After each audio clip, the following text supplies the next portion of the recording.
அப்போ நோய்க்கு வைத்தியம் செய்யும் போது பல்வேறு விதமான வைத்திய முறைகள் என்று இருக்கின்றன. அலோபதி என்று சொல்லுவார்கள், யூனானி என்று சொல்லுவார்கள், ஆயுர்வேதிக் என்று சொல்லுவார்கள். இப்படி பல்வேறு விதமான வைத்திய முறைகள் இருக்கின்றன. இந்த வைத்தியங்களை நம்ம செய்யலாம், அதிலே மார்க்க வரையறைகளை தாண்டாமல் இருந்து கொள்ள வேண்டும். குறிப்பாக ஹராமான வைத்திய முறைகளுக்கு நம்ம போய்விடக்கூடாது. அதே நேரத்தில் இன்னும் ஒரு வைத்திய முறை இஸ்லாம் நமக்கு அறிமுகப்படுத்துகிறது.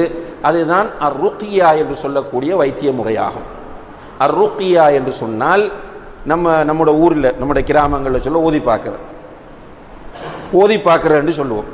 அதாவது ரசூல் ஸல்லல்லாஹு அலைஹி வஸல்லம் அவர்கள் சில துஆக்களை, சில குர்ஆன் வசனங்களை நமக்கு இந்த வகையாக கற்றுத் தந்திருக்கிறார்கள். அவற்றின் மூலம் அல்லாஹு தஆலா நோய்களுக்கு நிவாரணம் வழங்குகிறான். உதாரணமாக, ஒரு நாள் சில சஹாபாக்கள் ஒரு பயணம் போகிறார்கள். பயணம் போகும்போது ஒரு ஏரியா வருகிறது. அந்த ஏரியாவில் அவங்க தங்க வேண்டும். அங்கே போனால் நிறைய மக்கள் வாழ்கிறார்கள்.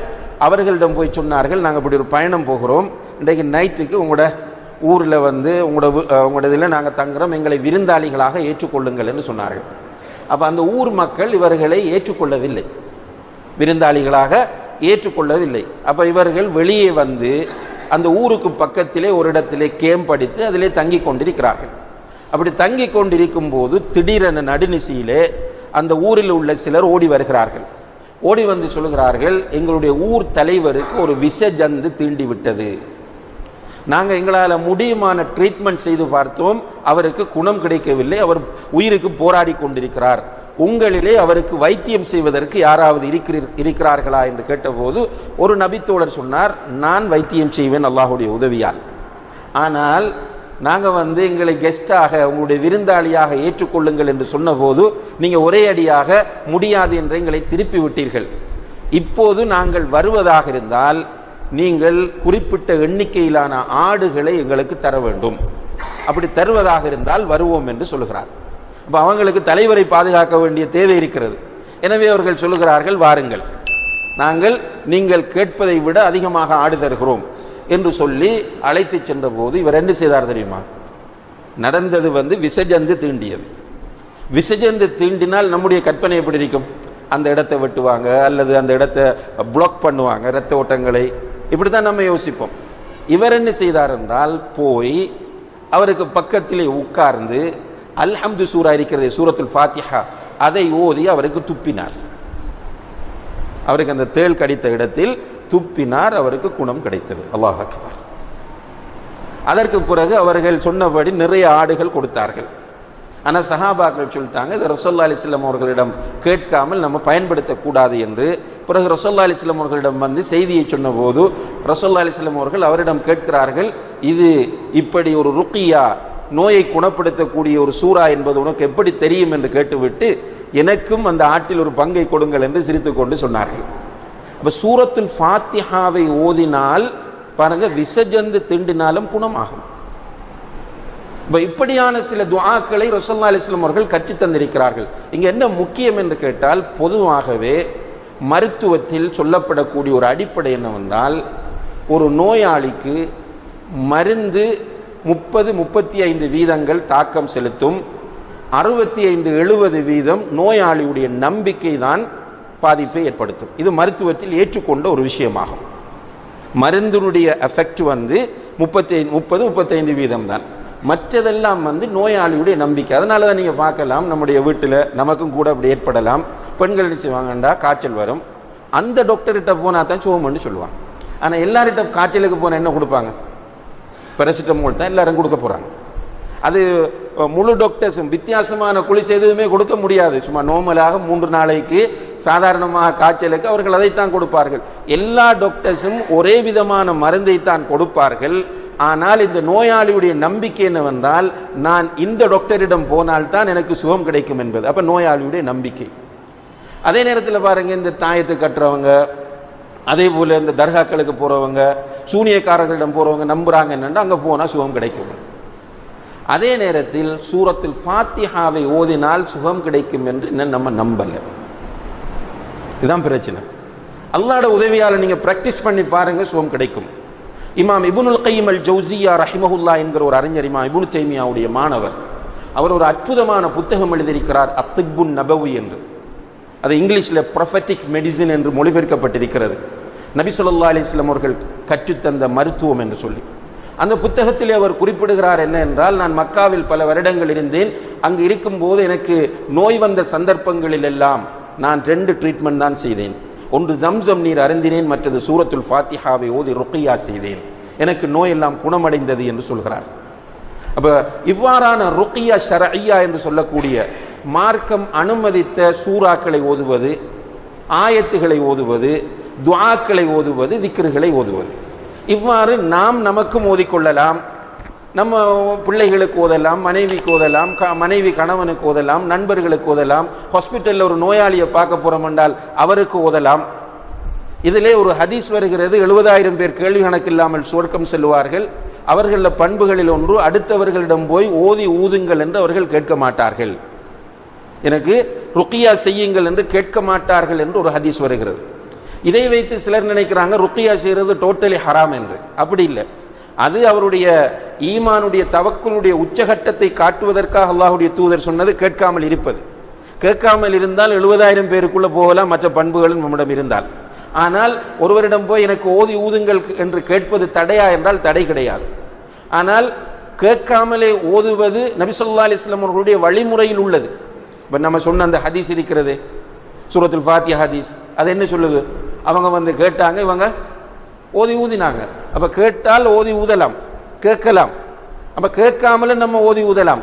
ஆனால் நம்ம நம்பிக்கை வேண்டும், அல்லாஹ்வுடைய உதவியினால் சூரத்துல் ஃபாத்திஹாவை கொண்டு அல்லாஹ் பூரண சுகத்தை கொடுப்பான். அல்லாஹும்ம ரப்பன் நாஸ் அத்ஹிபில் பாஸ் இஷ்ஃபி அன்த ஷாஃபி லா ஷிஃபா இல்லா ஷிஃபாஉக் ஷிஃபாஅன் லா யுகாதிரு ஸகமா என்கிற இந்த துஆவை ஓதினால் அல்லாஹ்வுடைய உதவியால் குணம் கிடைக்கும். ஒரு அந்த எல்டிடி காலத்திலே ஒரு மெடிக்கல் கேம்ப் நடத்தினார்கள். அந்த மெடிக்கல் கேம்பிலே கலந்து கொள்வதற்காக வேண்டி இந்தியாவிலிருந்து ஒரு டாக்டர் வருகை தந்தார். அவர் ஒரு எம்டிஓவர் வந்தவர். அந்த கேம்புகளுக்கு போய் வைத்தியம் செய்கிற போது அவர் எங்களிடம் சொன்ன செய்தி என்னென்றால், நான் எப்பவுமே ஸ்டெதஸ்கோப்பை பேஷண்ட்டுக்கு வைத்து பார்க்கிற போதே சூரத்துல் ஃபாத்திஹாவையும் இந்த அல்லாஹும்ம ரப்பன் நாஸையும் இன்னும் சில திக்ருகளையும் நான் ஓதிவிடுவேன். அதனால அல்லாஹ்வுடைய உதவியால் விரைவாக குணம் கிடைக்கும் என்று சொல்கிறார். அப்ப இந்த நோய் வரும்போது நம்ம டாக்டர்கிட்டையும் போக வேண்டும், அதே நேரத்தில் இந்த ருக்கியா ஷரஇய்யாவையும் செய்ய வேண்டும். சில அற்புதமான நிகழ்வுகள் நடந்திருக்கின்றன.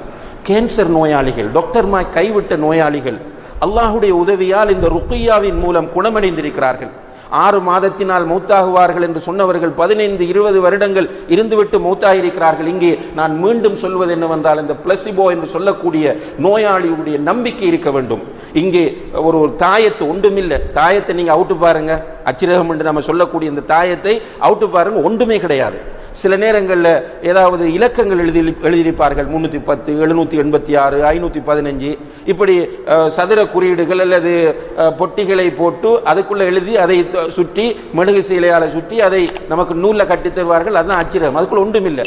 ஆனால் அந்த பொம்பளை என்ன சொல்றா, என்ற மகனுக்கு இவர்கிட்ட போய் அச்சிரகம் கட்டினதுக்கு பிறகு குணம் கிடைத்து விட்டது, இப்ப புள்ள நிம்மதியா தூங்குறான். என்னென்றால் இது இவருடைய நம்பிக்கை, இது ஷிர்கான நம்பிக்கை.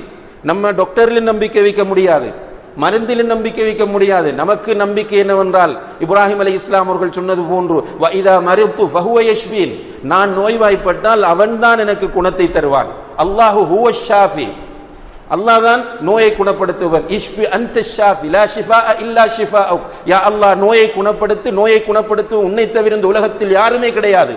இந்த நம்பிக்கையோடு ஒரு நோயாளி இந்த உலகத்தில் வாழ்வானாக இருந்தால் நிச்சயமாக அவன் மன நிம்மதியோடு வாழ்வான். உடம்புல வருத்தம் இருக்கும், ஆனால் அவனுடைய மைண்ட், அவனுடைய மனம் ரிலாக்ஸ் ஆக இருக்கும். இன்றைக்கு நிறைய நோயாளிகள் மன அழுத்தத்துக்கு உள்ளாகி கொண்டிருப்பதை பார்க்கிறோம். குறிப்பாக கேன்சர் போன்ற நோய்களுக்கு உள்ளாகக்கூடியவர்கள் ஒரு கோணத்தில் கஷ்டம்தான், ஆனால் கஷ்டம் என்பதற்காக வேண்டி அது ஒரு தண்டனை கிடையாது. அந்த கஷ்டத்தை அவர்கள் பொறுத்து கொண்டால் ரசூலுல்லாஹி அலைஹி வஸல்லம் அவர்கள் சொல்லுகிறார்கள், நாளை மறுமையிலே சோதனைக்கு உள்ளாக்கப்பட்டவர்களுக்குரிய கூலிகளை அல்லாஹ் கொடுக்கிற போது, நல்லா புரிந்து கொள்ளுங்க, இந்த ஹதீஸை பாடமாக்கி கொள்ளுங்க, சஹீஹான ஹதீஸ். சோதனைகளுக்கு உள்ளாக்கப்பட்டவர்களுக்கு அல்லாஹ் நாளை மறுமையிலே கூலி கொடுக்கிற போது, சோதனைக்கு உள்ளாக்கப்படாமல் மறுமையிலே வந்து நிற்பவர்கள் கை செய்தப்படுவார்களாம். எனக்கு உலகத்திலே இதைவிட அதிகமாக சோதனைகள் வந்து நான் இரும்பு சீப்புகளால் வாரப்பட்டு அல்லது இரும்பு கத்தரிக்கோள்களால் என்னுடைய நாக்கு உடம்பு வெட்டப்பட்டிருக்க கூடாதா என்று கைசெதப்படுகிற அளவுக்கு நிலைமை இருக்கும் என்று அல்லாஹ்வுடைய தூதர் ஸல்லல்லாஹு அலைஹி வஸல்லம் அவர்கள் சொல்கிறார்கள். இந்த பொறுமையாக இருந்தால் கடுமையான நோய்களில் வாடக்கூடிய சகோதர சகோதரிகளே, நீங்கள் பொறுமையை கடைபிடியுங்கள். உங்களோடு அல்லாஹ் இருக்கிறான். இந்த உலகத்தில் எவ்வளவு ஆரோக்கியமாக இருந்தாலும் என்ன நிலையில் இருந்தாலும் மேக்சிமம் ஒரு 65-70 வருடங்கள் தான் வாழப்போகிறோம். இந்த 65-70 வருடங்களுக்குள் உங்களுக்கு அல்லாஹ் நோயை தருகிற போது அந்த நோயில் நீங்கள் பொறுமையை கடைபிடித்து அல்லாஹ் மீது தவக்குல் வைத்து மருத்துவத்தையும் நீங்கள் செய்து கொண்டிருப்பீர்களாக இருந்தால் உங்களோடு அல்லாஹ் இருப்பான். இந்த ஒவ்வொரு உங்களுக்கு ஏற்படக்கூடிய ஒரு வருத்தம், ஒவ்வொரு கஷ்டத்திற்கும் அல்லாஹ் நீங்கள் செய்த பாவங்களை எல்லாம் அழிப்பான். நாளை மறுமையிலே உங்களுக்கு உயர்ந்த சுவர்க்கத்தை நிறைவான கூலியையும் அல்லாஹ் தருவான் என்பதை புரிந்து கொள்ளுங்கள். எனவே நமக்கு நோய் வருகிற போது நோயை அல்லாஹுடைய ஒரு கதிர் என்பதை நாம் புரிந்து கொள்ள வேண்டும். நோய் ஒரு தண்டனை இல்லை. நோய் மூமின்களை பொறுத்தவரையில் அது நன்மைதான், அது ஒரு நிஅமத் என்பதை புரிந்து கொள்ள வேண்டும். நோய் ஏற்பட்டால் பொறுமையை கடைபிடிக்க வேண்டும். நோய்க்கு வைத்தியம் செய்ய வேண்டும். வைத்தியத்திலும் வைத்தியமும் செய்யலாம். அதே போன்று மற்ற யூனானி, ஆயுர்வேதிக், சித்தா இப்படியெல்லாம் எது ஹலாலான வைத்தியங்களாக இருக்கிறதோ அந்த வைத்தியங்களையும் செய்யலாம். அதோடு சேர்த்து ருக்கியா ஷரஇயா என்று சொல்லக்கூடிய மார்க்கம் அனுமதித்த குர்ஆன் வசனங்கள், சூறாக்கள், துஆக்கள், திக்ர்களை ஓதியும் நோயாளிகளுக்கு ஊதுவதன் மூலம் நாம் சிகிச்சையை பெறலாம். எல்லாம் வல்ல அல்லாஹ் ஜல்ல ஷானஹு வ தஆலா அவனுடைய கதிரை பொருந்தி கொண்டு அந்த கதிரிலே ஏற்படக்கூடிய கஷ்டங்களை பொறுத்து கொண்டு வாழக்கூடிய பக்குவத்தை நம் எல்லோருக்கும் தந்தருள்வானாக. வ ஆகிரு தஅவானா அனில் ஹம்துலில்லாஹி ரப்பில் ஆலமீன்.